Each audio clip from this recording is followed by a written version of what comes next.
Nous allons poursuivre nos auditions par celle de M. Bernard Petit, sous-directeur de la lutte contre le crime organisé et de la délinquance financière. Monsieur, pour vous avoir déjà auditionné, je pense que vous savez que devant une commission d'enquête, je vais être amené à vous faire prêter serment. Donc, Monsieur Bernard Petit, prêtez serment de dire toute la vérité, rien que la vérité. Levez la main droite et dites « je le jure ». Merci beaucoup. Voilà comment je vous propose de procéder. Je vais vous laisser la parole pendant 10 minutes pour que vous puissiez nous donner votre premier sentiment sur les questions qui vous ont été posées, sur l'objectif de notre commission. Après quoi, Éric Bocquet vous posera différentes questions et il en montera un débat qui pourrait être enrichi éventuellement par mes collègues. Alors sans plus attendre, pour ne pas perdre de temps, vous avez la parole. Merci, Monsieur le Président. Monsieur le Président, Monsieur le rapporteur, Mesdames, Messieurs, donc je m'appelle Bernard Petit, je suis sous-directeur à la police judiciaire, et je suis chargé de la lutte contre le crime organisé et la délinquance financière. Alors je vais faire un exposé, je vais essayer de suivre, Monsieur le Président, le questionnaire que vous m'avez transmis en essayant de dérouler au gré des questions. Alors voilà, donc ne vous étonnez pas du suivi, ça essaie de suivre les questions que vous m'avez posées par écrit. Voilà. Donc, d'abord un rappel très général.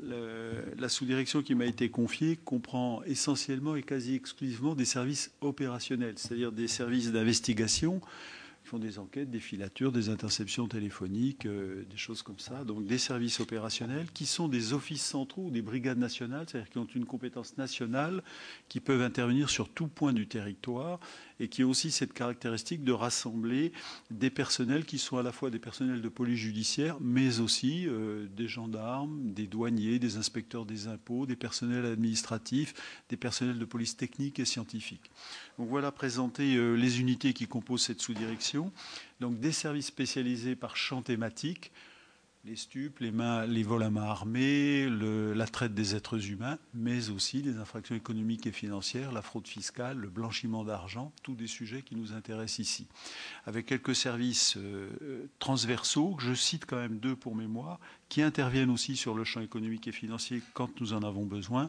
Le CIRASCO, qui est le service de renseignement criminel, qui fait du renseignement criminel, qui va chercher des informations et qui est un service donc transversal qui sert des renseignements, y compris en matière économique, aux services d'enquête. Et le SIAT, le service interministériel d'assistance technique, qui est un service particulier qui offre des capacités techniques que n'ont pas toutes les unités. Je reviendrai sur tous ces points naturellement au gré de vos questions. Alors, concernant les services plus spécialement dédiés à la lutte contre la délinquance financière, qui était une de vos questions, quels sont-ils?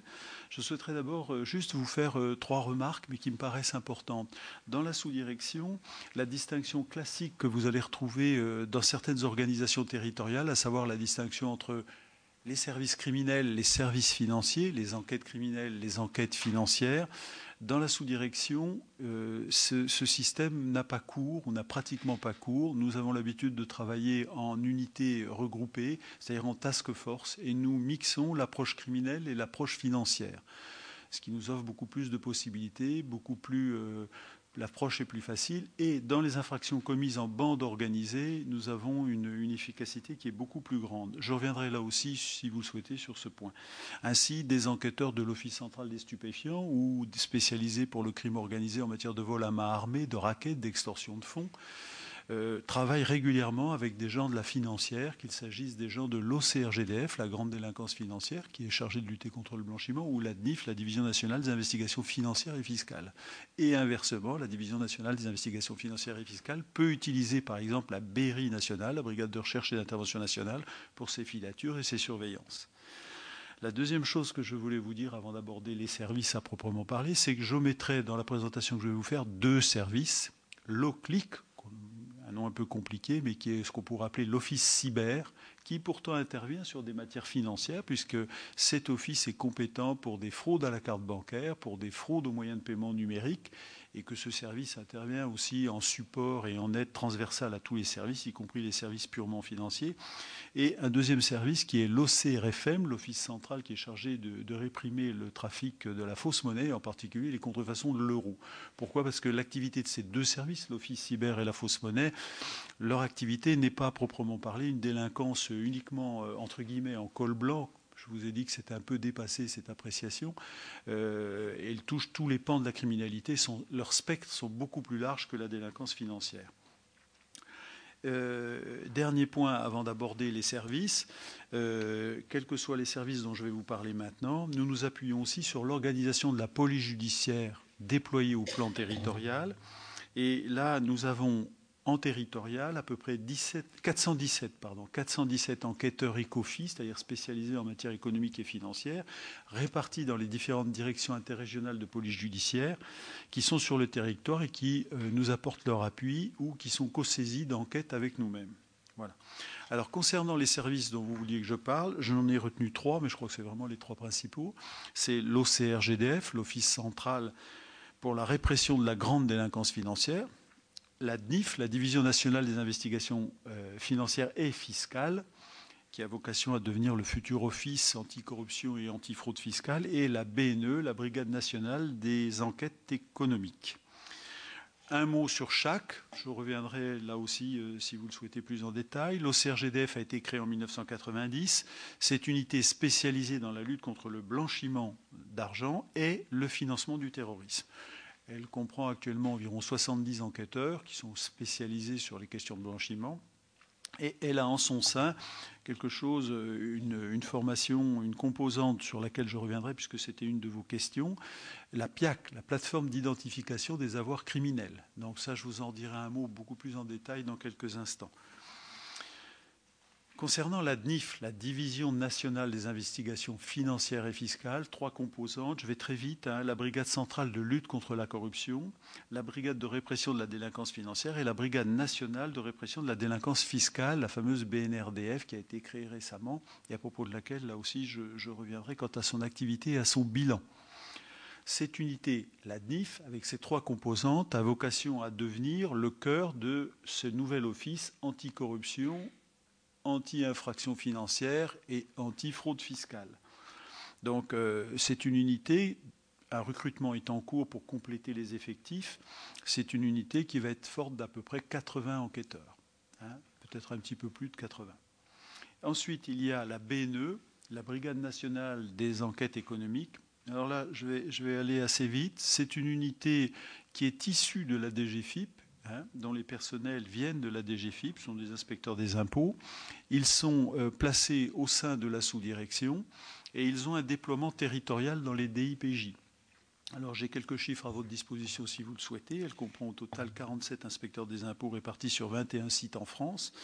Mais évidemment, ils ont un noyau dur qui est passé au sein de la sous-direction. Alors, qu'est-ce que fait la BNE ? Eh bien, d'abord, elle est implantée depuis très longtemps au sein des services de police judiciaire. Et la BNE et les inspecteurs des impôts qui la composent viennent avec nous au cours d'opérations liées à la criminalité, qu'elle soit criminalité classique ou criminalité financière, et ils viennent identifier, détecter des éléments qu'ils doivent communiquer par la suite à la DGFiP pour mettre en route des redressements fiscaux, des propositions de redressement, des propositions d'imposition, chaque fois qu'une fraude ou qu'une non-déclaration est révélée au cours de nos enquêtes judiciaires. Donc, si vous voulez, le principe de l'enquête judiciaire qui permet d'aboutir tout de suite à des enquêtes fiscales est acquis depuis très longtemps à la police judiciaire par le biais de cette unité qui fait, le mot est complètement impropre, mais il explique bien, qui fait un peu voiture-balai de nos enquêtes pour s'assurer que le fisc est bien intéressé à tout ce qui ressort de nos enquêtes. Pour info, les agents de la BNE ont participé, par exemple, en 2011, je suis désolé, j'ai que les chiffres 2011 avec moi, 491 perquisitions quand même, et à plus de 1480 auditions. Donc c'est vous dire qu'ils sont systématiquement associés à nos enquêtes d'envergure. Oui, quel genre de personnes personnes physiques, personnes morales? Essentiellement des personnes physiques qui sont entendues, mais qui peuvent être à la tête de sociétés ou d'entreprises. Voilà. Voilà, donc je vous ai à peu près dit ça. Les droits et pénalités exigés par la BNE pour 2011 ont représenté plus de 170 millions d'euros. C'est une activité qui est quand même en volumétrie qui est assez importante. Bien.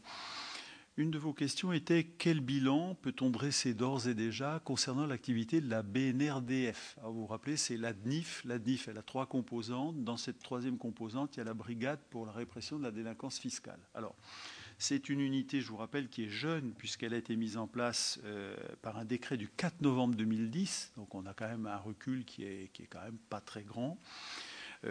Mais les premiers bilans qu'on peut tirer de l'activité de cette unité sont quand même excellents, tant sur le plan de la qualité que sur le rythme des dossiers et le soutenu de l'activité. Depuis sa création, cette brigade, qui a fonctionné quasiment dès le départ de sa création, il n'y a pas eu de temps mort, il n'y a pas eu de latence particulière. Dès qu'elle a été créée, elle s'est mise en route. Nous avons exactement 138 plaintes pour fraude fiscale complexe. Comment vous parviennent ces plaintes, Monsieur Petit? Quel est le circuit? Excusez-moi d'interrompre, mais il faut bien comprendre votre fonctionnement. Ces plaintes ne nous parviennent exclusivement que par le biais de la DGFiP. Après être passé par la CIF, le procureur nous saisit pour enquête. D'accord ? Donc là, on reste sur ce schéma-là. Ces 138 plaintes déposées par l'administration fiscale ont été regroupées en 86 dossiers judiciaires. Pourquoi ? Parce que l'administration fiscale porte plainte par personne physique assujettie à l'impôt. Or, assez souvent, vous avez sur un même dossier plusieurs personnes avec un lien de parenté ou un lien d'activité qui fait que, en fait, c'est un seul dossier. Donc, ces 138 plaintes ont été regroupées en 86 dossiers judiciaires en accord avec les parquets et l'autorité judiciaire. Alors après, je vais aller assez vite pour grainer quelques chiffres pour vous donner un petit peu une idée de la volumétrie. Sur ces 86 dossiers, 17 sont d'ores et déjà clôturés et ont été transmis à l'autorité judiciaire. Et nous savons qu'il n'y a eu ni classement sans suite, ni non-lieu. Donc, nous sommes dans l'attente de l'audiencement des juridictions et des premiers jugements qui vont être faits à propos de ces affaires. C'est très important pour nous parce qu'on va voir ce que ça donne finalement en audience. Sur les 69 enquêtes qui sont encore en cours, 55 sont diligentées sous forme d'enquête préliminaire sous la direction des procureurs de la République et 14 sur commission rogatoire sous la direction d'un juge d'instruction. Si on examine un peu les plaintes qui ont été déposées, les présomptions de fraude qui nous ont été apportées par la DGFiP, il y a 50 dossiers, ce qui est le gros de nos dossiers, c'est la liste HSBC, Private Bank, que vous connaissez. Nous avons aussi des dénonciations de Tracfin, 8. Nous avons des trusts, des minorations de plus-value, des dissimulations de patrimoine à l'étranger, des montages complexes élaborés grâce à des professionnels du droit, 9 cas précis. Voilà à peu près comment se déroule. Là encore, je tiens à disposition de la Commission le détail de ces chiffres ou quelques tableaux si vous le souhaitez. Écoutez, merci beaucoup de nous avoir expliqué un peu cet organigramme. A priori, on peut d'ailleurs trouver un peu complexe, mais j'espère que la complexité ne nuit pas à son efficacité. Mais je ne pense pas que ce soit les questions sur lesquelles va insister Éric Bocquet, qui va venir sur des points plus précis. Oui, si vous me permettez, la BNRDF est c'est une composante de la Division nationale des investigations financières et fiscales. Elle a 3 composantes, mais vous savez, vous pouvez démarrer une enquête corruption et aboutir à de la fraude fiscale ou du blanchiment de fraude fiscale, comme vous pouvez démarrer une enquête fraude fiscale, blanchiment, fraude fiscale et arriver à de la corruption. Ce qui fait que les 3 composantes, les affaires peuvent prendre une ampleur qui fait que 2 composantes, parfois 3 composantes, puisque ça peut s'accompagner de fausses facturations, d'abus de biens sociaux, etc. Donc c'est vraiment un domaine où, j'allais dire, la balle, le curseur va d'une composante à l'autre sans aucun problème.